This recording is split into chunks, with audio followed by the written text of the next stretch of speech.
Margaret Maggie Sullivan buried her husband Thomas on September 3rd, 1871, on the Montana Territory homestead they'd claimed together 43 years earlier when she was 48 and he was 52, and the land was nothing but empty promise waiting to be filled with decades of work, love and partnership. She was 91 years old when Thomas died. He was 95. They'd built everything together over 4 decades: house, barn, fences, irrigation ditches, sheep pens, root cellar, life itself. Every board in every structure represented shared labor, shared decisions, shared purpose. Now, half of that, everything was gone, and she was standing alone in a life built for 2. Thomas had died the way he'd lived, stubbornly, on his own terms. Heart had finally given out while he was sitting on the porch watching sunset, Maggie beside him. 43 years of marriage ending in a moment that felt both sudden and inevitable. He'd looked at her, smiled that particular smile that meant he was about to say something either profound or ridiculous, opened his mouth and simply stopped. No pain, no struggle, just gone. Maggie had sat with him for an hour before riding to get Ben Crawford for help. Sat holding his still warm hand, looking at the land they'd transformed together from empty prairie to functioning homestead.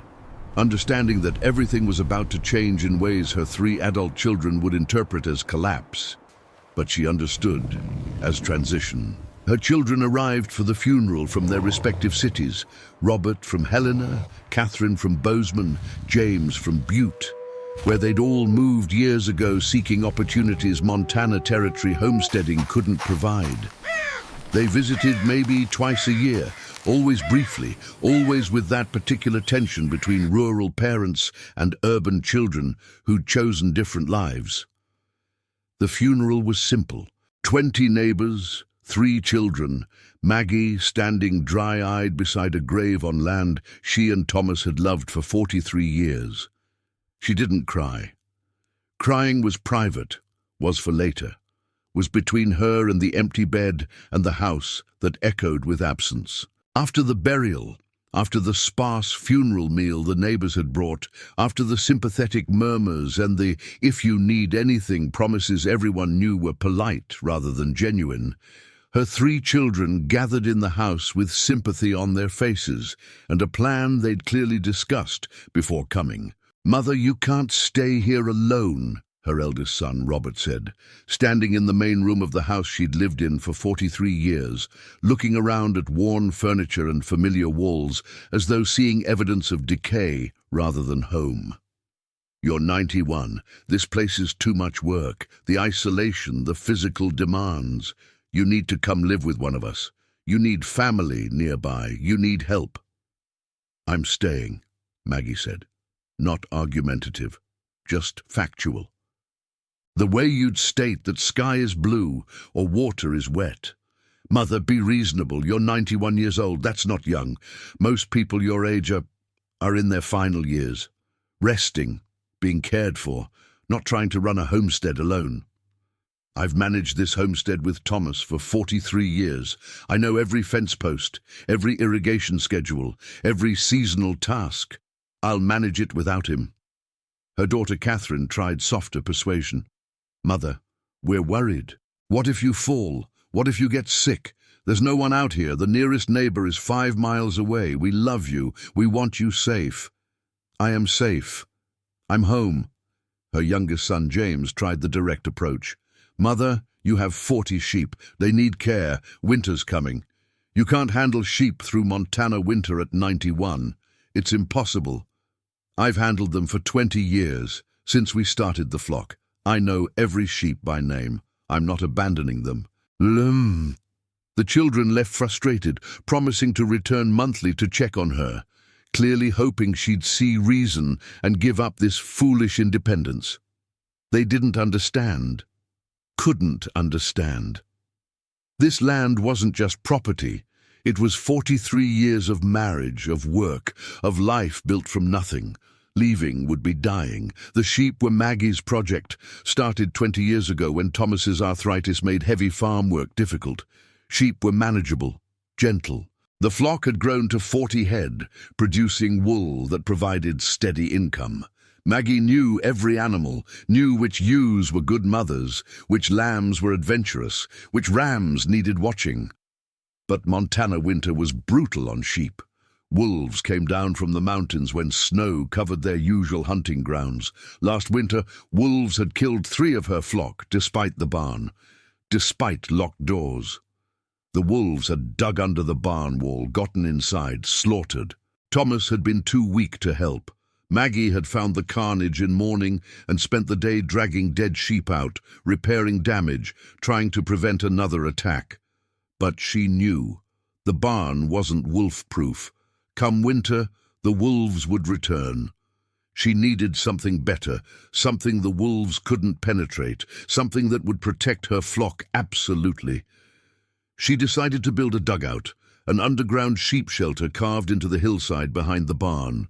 8 feet deep, 12 feet wide, 20 feet long, stone-lined walls that wolves couldn't dig through, heavy timber roof covered with earth that wolves couldn't breach from above. Single entrance with a thick door that could be barred from inside. She started digging in late September, working alone because there was no one to help, no one to hire even if she'd wanted to, no one who would associate themselves with the 91-year-old widow's doomed project. 91 years old, 4 feet 11 inches tall, 98 pounds of determined old woman digging into Montana hillside with a shovel that weighed nearly as much as she did, and determination that her children would have called senile dementia if they'd known. The first day, she dug for 20 minutes before needing to rest, managed to move maybe 2 cubic feet of earth total. At that rate, the calculation was depressing. She needed to excavate roughly 2,000 cubic feet. At 2 cubic feet per day, she'd need 1,000 days, 3 years. The second day, she adjusted her technique. Shorter digging periods, 10 minutes instead of 20, more frequent rests, better leverage using her body weight rather than arm strength. Managed 4 cubic feet. Progress doubled. By the end of the first week, she'd developed a rhythm. Dig for 15 minutes, rest for 10. Dig again. All day, dawn to dusk, with breaks for water and basic food. Her 91-year-old body protested constantly. Muscles ached, joints burned, hands blistered despite calluses earned from 4 decades of farm work. But the hole grew. 3 feet wide, 6 feet long, 2 feet deep by the end of week 1. Not impressive, but progress. Measurable. Real. The first person to find out was Ben Crawford, the neighbor 5 miles east who'd been stopping by once a week since Thomas died, ostensibly checking fence lines, but really checking on Maggie. He found her on week 2, now 3 feet deep in an excavation behind the barn, covered in dirt that turned her grey hair brown, breathing hard, leaning on her shovel. "Mrs. Sullivan, what in God's name are you doing?" he asked, dismounting from his horse, approaching the excavation like approaching something dangerous or unpredictable. "Building dugout for sheep. Wolf shelter," she said between breaths. "You're digging a hole, a very large hole, at 91 years old." "Yes, this is... Mrs. Sullivan, this is dangerous. You could hurt yourself seriously, have a heart attack, strain something that doesn't heal at your age. This kind of hard physical labor isn't appropriate for someone your age, isn't safe." Maggie straightened slowly, her spine complaining, her hands leaving dirt marks on the shovel handle. "My age doesn't change the fact that wolves killed 3 of my sheep last winter. Doesn't change the fact that they'll come back this winter. Doesn't change the fact that my flock needs protection better than the barn provides. But digging an underground shelter? By yourself? There's got to be easier ways. Better ways. Ways that don't require a 91-year-old woman doing the work of 3 grown men. Name one way that wolves can't breach." Crawford couldn't. He stared at the excavation, at the tiny old woman covered in dirt, at evidence of days of hard labor, and had no response. "Mrs. Sullivan, I have to tell your children about this. They need to know. They need to intervene before you hurt yourself." "Tell them. Won't change anything. I'm protecting my sheep." He left troubled, clearly believing she'd lost her mental capacity along with her husband, clearly planning to inform her children that their mother needed immediate intervention. Her children arrived 3 days later, having dropped everything to respond to Crawford's urgent message, united in concern that had crossed the line into alarm. They found Maggie 4 feet deep in her excavation, methodically removing dirt bucket by bucket, pile by pile, the hole now measuring roughly 8 feet long, 4 feet wide, and 4 feet deep. "Mother, stop this immediately," Robert said, not bothering with greeting, standing at the edge of the hole, looking down at his dirt-covered 91-year-old mother with the expression of someone witnessing a loved one's complete mental collapse. "This is insane. You're going to kill yourself. You could have a heart attack, could collapse from exhaustion, could fall and break bones that won't heal at your age." "I'm protecting my sheep," Maggie said, not stopping her work, scooping dirt into the bucket, lifting it slowly, dumping it on the growing pile. "You're digging your own grave. Look at you. You can barely lift that bucket. You're exhausted, covered in dirt, destroying yourself. This has to stop." Maggie straightened slowly, her 91-year-old back protesting. "This stops when the dugout is finished, not before." Catherine started crying. "Mother, please, we can't watch you do this. Can't watch you destroy yourself out of stubbornness. Come live with me. I'll take the sheep. I'll find them good homes. You don't have to do this." "I'm not doing this because I have to. I'm doing this because they're my sheep, and I protect what's mine." James tried reasoning. "Even if you finish this dugout, which at your age is unlikely, how do you plan to get 40 sheep into it when wolves attack? How do you plan to defend them? You can barely walk to the barn without resting." "I'll figure it out when the time comes." They left angry, talking about legal options, about declaring her incompetent, about forcing the issue if she wouldn't see reason. Maggie heard it all and kept digging. The mockery spread through the sparse Montana Territory community. The 91-year-old widow was digging an underground shelter for sheep. The old woman had clearly lost her mind after her husband's death. Someone should intervene before she killed herself with this foolishness. People rode out specifically to see, to point, to shake their heads at visible evidence that age had stolen Maggie Sullivan's judgment. Sarah Mitchell, from the church community 12 miles away, organized a prayer circle for Maggie's mental state. Prayed she'd accept her limitations, accept that 91 was too old for homesteading, accept that her children's intervention was loving, not cruel. Maggie kept digging. 6 feet deep now, 8 feet wide. Progress was slow. Her 91-year-old body needed rest breaks every 20 minutes, needed a full day of recovery after each day of digging. But the hole grew steadily, and the walls began to take shape. She hit rock at 7 feet deep, hard Montana bedrock that wouldn't move with a shovel. Most people would have stopped, called it good enough. 7 feet was deep. Maggie borrowed a pickaxe from Crawford and kept going, broke rock piece by piece, hauled the fragments out bucket by bucket, made it to 8 feet deep through pure, stubborn refusal to accept limitations. Then came the stone lining. She couldn't build stone walls, didn't have the strength to lift heavy rocks, to fit them precisely, to create the wolf-proof barrier she envisioned. But she knew someone who could, John Whitefeather, a Blackfeet man who worked as a stonemason, who'd built the church foundation and half the root cellars in the territory. She rode her old horse the 18 miles to his property and hired him for 3 days' work, paying with money she'd saved from wool sales. "You understand what you're asking?" John said when he saw the excavation. "Stone walls in an 8-foot deep hole. Heavy work, and you want it done in 3 days." "I understand. Can you do it?" "I can." "But why? Why does a 91-year-old woman need an underground stone-walled shelter for sheep?" "Because wolves killed 3 last winter. Because I won't let them kill more. Because my flock depends on me, and I don't stop protecting things just because I'm old."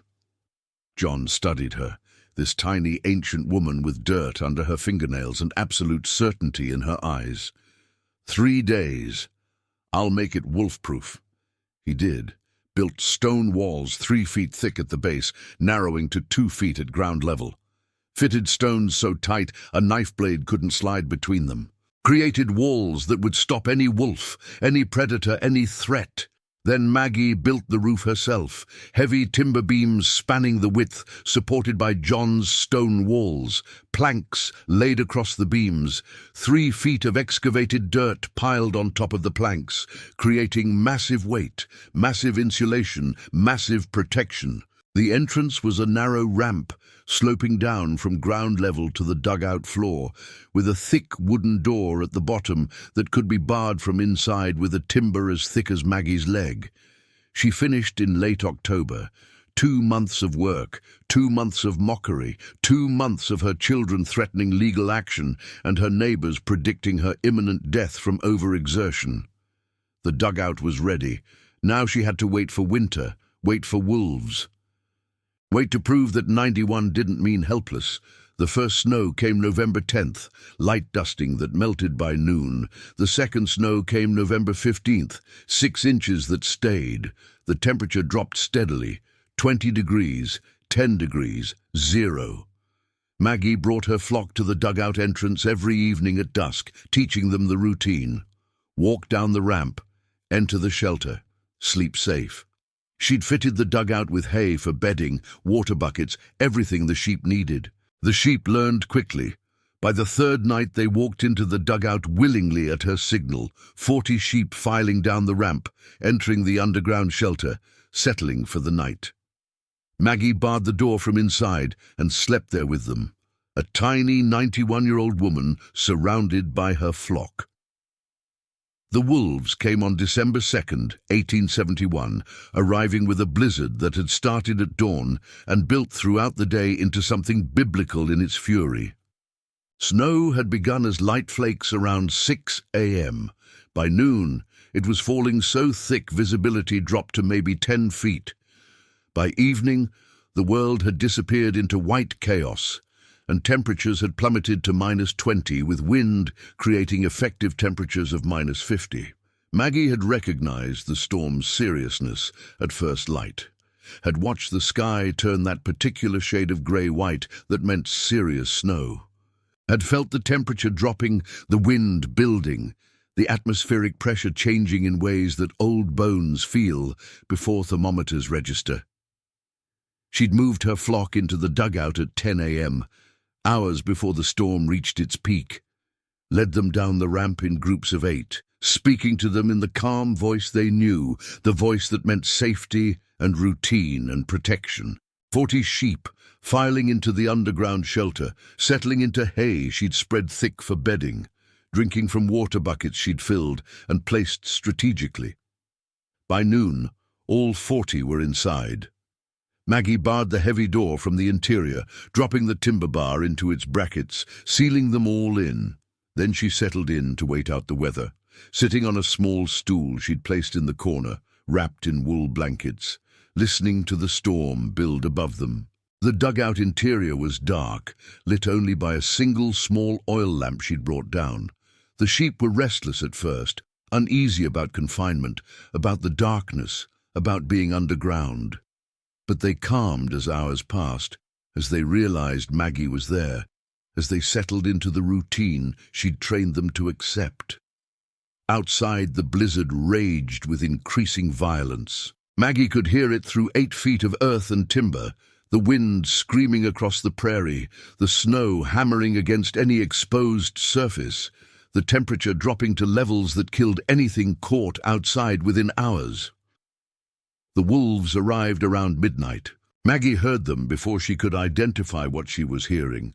Distant howling carrying through the storm, pack communication that sounded almost like wind at first, but then resolved into something unmistakably animal, unmistakably predatory.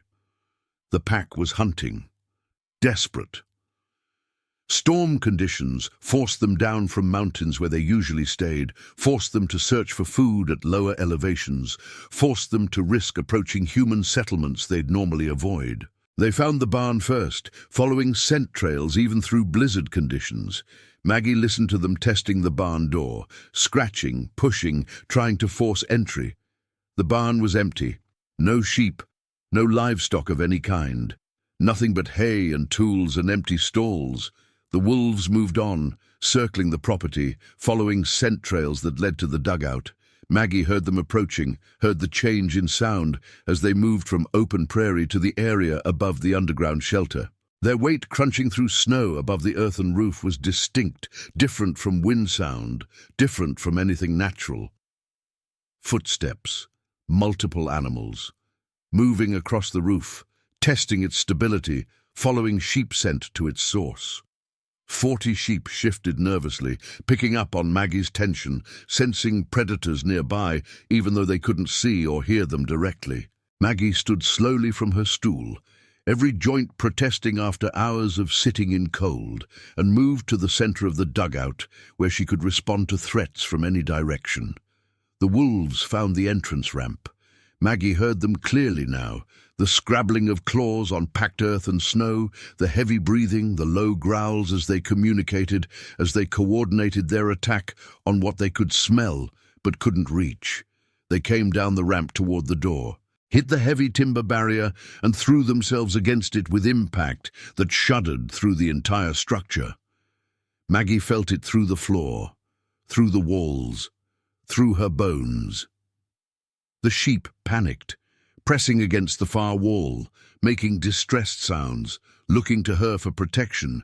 She wasn't certain she could provide if the wolves breached. The door held. John Whitefeather's carpentry was solid, heavy timber with iron reinforcement. The bar was thick oak, seated in brackets designed to distribute force.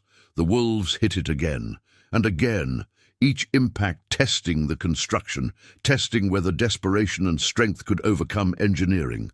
It couldn't. The door held absolutely. After maybe 20 impacts, the wolves changed tactics. Maggie heard them digging around the doorframe, trying to undermine it, trying to create a gap they could exploit. Their claws hit stone within seconds. John's walls extended past the door opening, buried deep, fitted tight. No gaps, no weaknesses, no way to dig around. The wolves tried the roof next. Maggie stood in the center of the dugout, 40 terrified sheep pressed around her legs, listening to wolves digging through 3 feet of frozen earth directly above her head. The sound was rhythmic, determined, frightening. Scrape, scrape, scrape. Pause, scrape, scrape, scrape. The timber roof held. The weight of earth above it was massive, probably 4 tons of packed soil and snow. The wolves' digging barely penetrated 6 inches before they hit timber that wouldn't move, wouldn't give, wouldn't provide access no matter how desperately they dug. For 3 hours, from midnight until 3 a.m., the wolves tried everything, digging at multiple points on the roof, returning to ram the door repeatedly, trying to dig under the stone walls, testing every possible entry point with the systematic thoroughness of predators who'd learned that persistence sometimes reveals weaknesses. Maggie stood there through all of it, 91 years old, 4 feet 11 inches tall, wrapped in wool blankets against the cold, holding a pitchfork she could barely lift, ready to defend her flock if the wolves somehow broke through the barriers she'd built. They didn't get through. Eventually, frustrated and hungry, they left. Maggie listened to their howls fading into the blizzard, listened to silence returning, felt the tension drain from 40 sheep who'd survived because she'd protected them. The blizzard lasted 3 days. Maggie stayed in the dugout with her flock, rationing water, managing waste, keeping the animals calm. When the storm finally broke and she emerged, she found wolf tracks everywhere. Around the barn, around the dugout, digging marks at the door, scratch marks on the earthen roof, but not a single sheep lost, not one.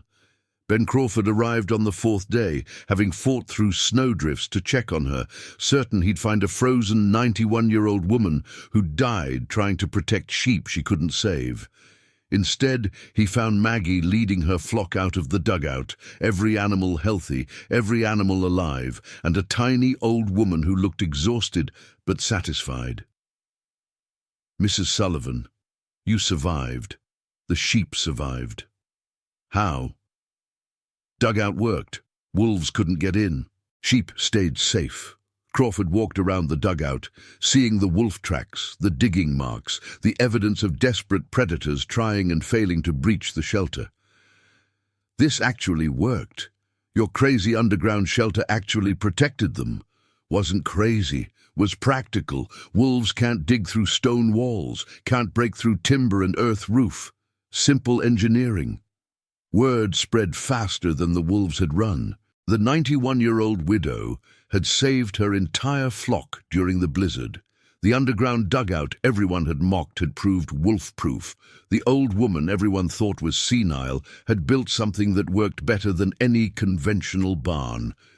Her children arrived a week later, shamefaced and humble, found Maggie in the dugout, reinforcing the door hinges, making improvements for next winter. "Mother," Robert said, climbing down the ramp carefully, "we were wrong. About everything. About you being too old. About this dugout being foolish. About you needing to give up the homestead." "Yes, you were. The neighbors told us what happened, the blizzard, the wolves, how you saved every sheep when everyone else in the territory lost livestock, how your dugout worked perfectly. It did what I built it to do." Catherine descended next, picking her way carefully down the ramp. "Mother, we're sorry. We thought we were protecting you, thought we knew better. We didn't. You thought 91 meant helpless, meant incompetent, meant I couldn't handle my own life anymore. We were wrong." James came last, looking at the stone walls, the heavy timber roof, the engineering that had saved 40 lives. "Mother, who built this? Who helped you?" "John Whitefeather built the stone walls. I built everything else. Dug the excavation, installed the roof, made the door. This is mine." "You built this, at 91, while we were trying to have you declared incompetent." "Yes." The silence stretched. Then Robert spoke. "We won't interfere again. We'll help if you want help, but we won't interfere. This is your home, your flock, your life. We're sorry we forgot that." By spring of 1872, 5 families in the territory had built similar dugouts for their livestock. Not exactly like Maggie's, not as deep, not as well built, but incorporating her principles: underground shelter, stone-lined walls, heavy earthen roofs, wolf-proof protection. Maggie became an unlikely consultant. Ranchers and homesteaders came asking for advice. How deep to dig, how to line walls, how to ventilate. This tiny 91-year-old woman teaching grown men how to build shelters that worked. She lived 8 more years on that homestead, managed her flock, maintained her dugout. Proved every year that 91 didn't mean finished, didn't mean helpless, didn't mean it was time to give up everything that mattered. She died in her sleep in 1879 at age 99. Her children found her in the dugout, having gone to settle her sheep for the night and simply not woken up. The flock was calm around her, 40 sheep who knew they'd lost their protector. The dugout still exists today as a historical structure maintained by the Montana Historical Society. The stone walls John Whitefeather built are intact. The timber roof, replaced twice over the years, still follows Maggie's design. Modern ranchers still use similar underground shelters for predator protection. The historical marker tells her story. Margaret Sullivan, 1780–1879, built underground sheep shelter at age 91. Protected flock from wolves during historic blizzard of 1871. Proved that age is no barrier to innovation and independence. It doesn't mention her children trying to have her committed, doesn't mention the mockery, doesn't mention that the whole territory thought she was senile. It just mentions innovation and protection, and the simple truth that sometimes the person everyone thinks is too old is the only one thinking clearly enough to solve the problem. But in Montana, territory folklore, they tell a more complete story about the 91-year-old widow who refused to accept limitations, who built an underground fortress when everyone said she was too old to dig a hole, who stood between wolves and sheep while her children plotted to take away her independence. They tell that story to remind people age doesn't determine capability. Mockery doesn't determine worth. Sometimes the oldest person in the room has the clearest vision because they've survived everything else and know what actually matters. And sometimes protecting what you love means building something everyone calls crazy right up until the moment it saves lives.